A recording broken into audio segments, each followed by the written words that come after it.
موعد مباراة القمة التي تسمى بكلاسيكو العرب بين النادي الأهلي ونادي الزمالك والقنوات الناقلة للمباراة. في البداية ما تنساش تعمل بالاشتراك وتفعل زر الجرس واللايك علشان يصلوا كل ما هو جديد إن شاء الله. ويلا بينا نبدأ الحلقة.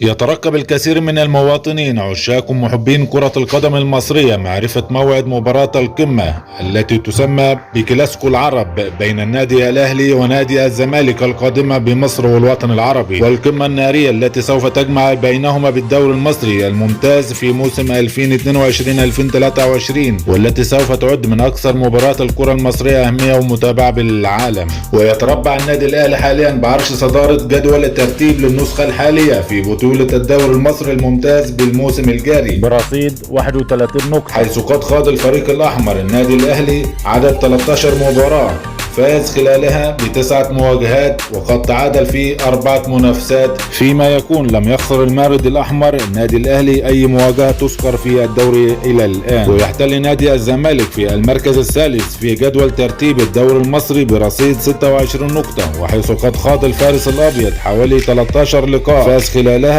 الفريق في عدد 7 مواجهات وتعادل في 5 مباريات، بينما خسر الأبيض مواجهة وحيدة. وإليكم موعد المباراة. وسوف تقام مباراة النادي الأهلي ونادي الزمالك بالجولة 14 من عمر بطولة الدوري المصري الممتاز من مساء يوم السبت الموافق 21 من شهر يناير لعام 2023 في تمام الساعة 7 مساء بتوقيت القاهرة.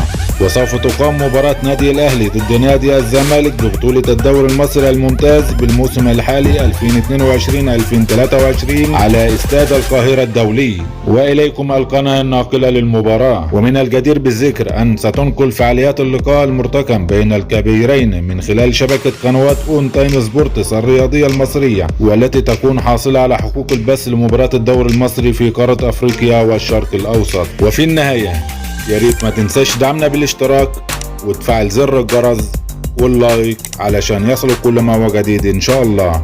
والسلام عليكم ورحمة الله وبركاته.